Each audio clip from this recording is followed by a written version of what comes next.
Hello and welcome back to Cricket Adda. And from today, we're going to be previewing the World Cup teams. And this time we've done it a little bit different. We've divided the teams into three parts.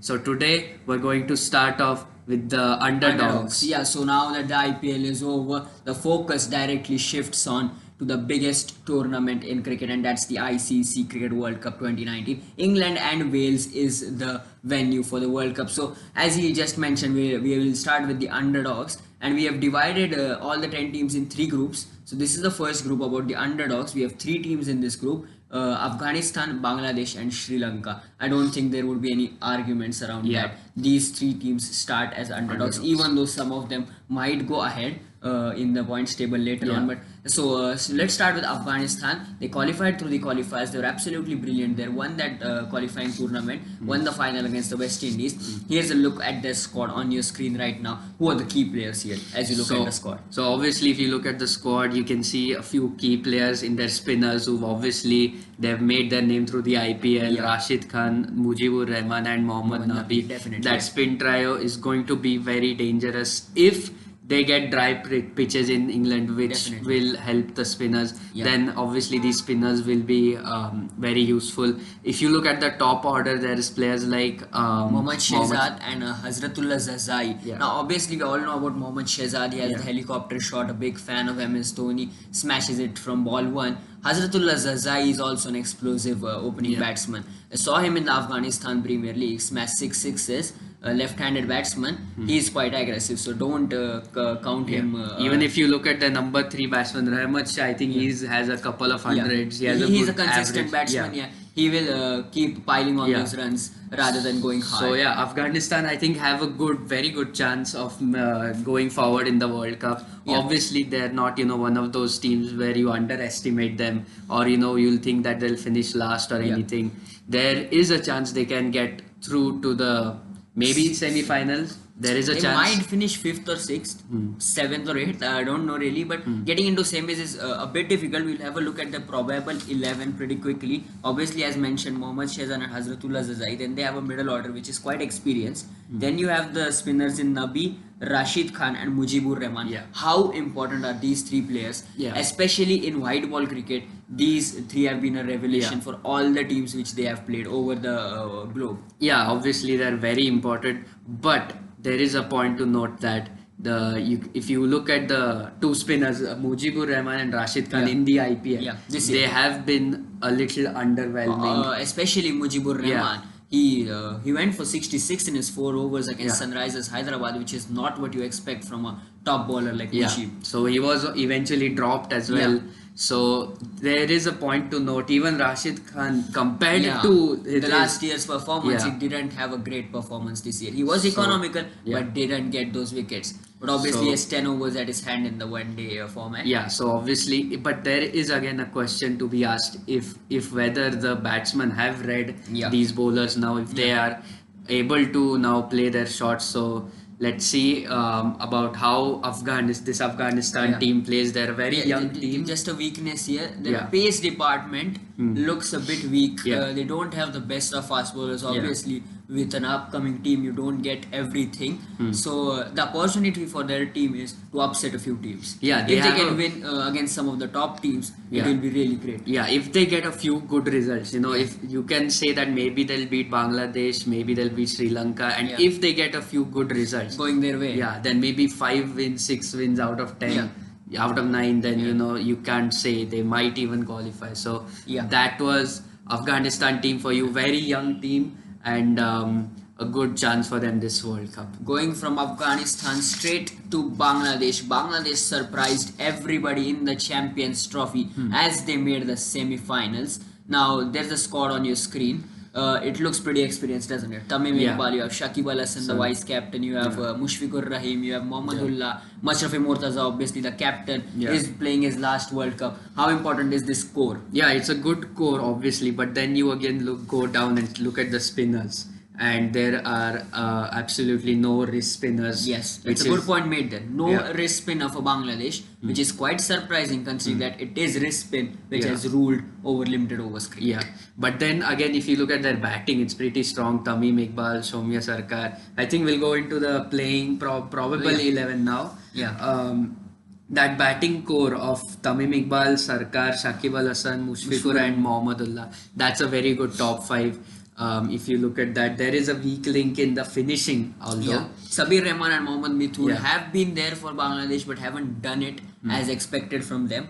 Mehdi Hassan, a good off spinner, but not the greatest in the one day format. He's a good test spinner, mind you. And talking about the pace bowling now, they have the pace bowlers. Mustafa Mortaza, good pace bowler, over 200 ODIs, I guess. And then you have somebody like a Rubel Hussain, bowls quick, and then you have the left armer in Mustafizur Rahman. Obviously, he has lost some pace, but still, can he have an impact for his team? Yeah, obviously these are good bowlers. Mind you, they've done they've done the job in the past as well. But anything can happen on the given day. Especially with the pitches being flat, they have to bring in their skill. Yeah, so that will be a point to look out in the World Cup how these fast bowlers play, because they are they are good bowlers. They have done they have done their job. They have done the job in the past ODIs with which they played, but form is really not with them. Mustafizur Rahman, he's in and out of the team. Injuries, a lot of injuries. That's the problem. Mortaza is now very old now.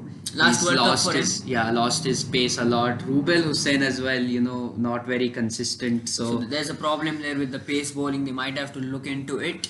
So Bangladesh, what do you think? Can they get into the semis once again as they did in the Champions Trophy? I think it's very hard for them to, because honestly they don't have any wrist spinners. So honestly, it's going to be very tough for them to qualify for the semis, but they can again surprise a few players. As we said, these are the underdogs. They can do the business. They have done the business in Champions Trophy semi-final, got knocked out by India. So it will be interesting to watch. But what is your prediction for Bangladesh? Maybe 6th to 7th. I'm guessing they're 6th to 7th here. They have a good side. If the batting clicks, they can win a few games if they're chasing, because if they bat first, even if they score 320, 330, they don't have the bowling to defend it. That's what I think. Yeah, so I think I agree. I think they'll probably bottom to maybe bottom even 8th, 9th. I don't know. So we'll see. Interesting team still. The core is experienced, so don't leave them out. Bangladesh done. Moving on to the next underdog. It's really surprising. First of all, to start off with them, they have named a captain who last played an ODI. We'll have a look at the squad directly on the screen. They have named the captain who last played an ODI in the 2015 World Cup. Hasn't played a single ODI for 4 years. He is their established test player. Dimut Karunaratne I'm talking about. What are your thoughts on that first of all? Yeah, that's a big gamble, we can say. Dimut Karunaratne being the captain. I can see even in the World Cup, if he doesn't play well, if his form is not, they will probably change the captain. I see this happening because he doesn't have any experience in the one-day format. Let's get that right. Obviously, they probably had a lot of thought into this. They made a decision, so they had a lot of thought behind this. They probably talked with a lot of people, and they made this decision. So, I mean, we don't know whether it will work or not, but looking at him just like this, not having played so many in so long, obviously it's a big call to take. But if you look at their team, what do you think about their team? It's a very interesting team. See, a few exclusions I would like to mention. First, no Dinesh Chandimal. He's an experienced player, played the 2015 World Cup. No Niroshan Dikwela. He's an exciting young talent. I expected him to be there in the squad. But having said that, they have the likes of two Kusals, the Kusal Mendes and the Kusal Pereira. Yeah, those are their X factors. Those are the strengths, the middle order. You can add to that Angelo Matthews. Is an experienced player, knows how to control the game, and it's important that he controls the game. Firstly, he doesn't get injured. That's important. That's important. He has a tendency to get injured. Then you look down, fast bowling. Malinga is back. Malinga, we obviously saw what he did in the IPL final. Defended 8 runs of the 9 runs of the final over. You have Suranga Lakmali, is a good pace bowler. Was one of the key members of the team when South Africa won in Sri Lanka. I'm talking about the test format. But again, you look at their spinners. that is again No Akila Dhananjaya. yeah, that is They have surprising. gone with Jeffrey Van Der Sey. Yes, he is a leg spinner, but haven't quite heard of him. No. And they have gone in with Jeevan Mendis. Once again, he's again a wrist spinner. Yeah. But again, He's not good enough. Yeah, he's 34, 35, I'm guessing, because I saw him last time in the 2017 India Sri Lanka series, and he wasn't at his best. So. One name I would like to mention, Dhananjaya De Silva. He is a good all-rounder. He bowls some off spin and bats pretty well. Yeah, that's what I said. I think their middle order is a good middle order. We'll just have a look at the probable 11 as we keep going through. Yeah, so for their openers are Dimut Karunaratne and Lahiru Thirimani. And you were talking about the middle order. Yeah, middle order. There's Mendes, Kushal Pereira, Matthews and De Silva. And then you have Pereira at the bottom. Then you have Pereira, Jeevan Mendes for your finishing, and then your bowlers come in Malinga, Van Der Sey, and Suranga Lakmal. So again, if you ask me, probably this is the weakest team. They don't have form. I don't know when was the last time they won a series actually. No. One day series. So it's going to be very tough for Sri Lanka cricket. It's actually surprising that the way they have, crumbled the Sri Lankan team. They were the winners of the 1996 World Cup, but suddenly they used to be favorites in the World Cup. Every time, 2007 they reached the final, 2011 they reached the final, 2015 they were till the quarterfinals. Kumar Sangakkara had that fabulous season with 4 centuries on the trot, but obviously they are missing a lot of experience. So obviously few of those players have to take inspiration from players of the past, and they have to put on a show, because if they have a good World Cup, mind you, then things can change. Things can change very fast. So, but having said that, I just think Sri Lanka are the team which will be at the bottom. Yeah, I think so too. I think this team will probably finish at the bottom. They don't, it doesn't really look likely that they will win many matches. So we'll see how Sri Lanka performs. So that is the preview of the underdogs teams. We've previewed Afghanistan, Bangladesh, and Sri Lanka.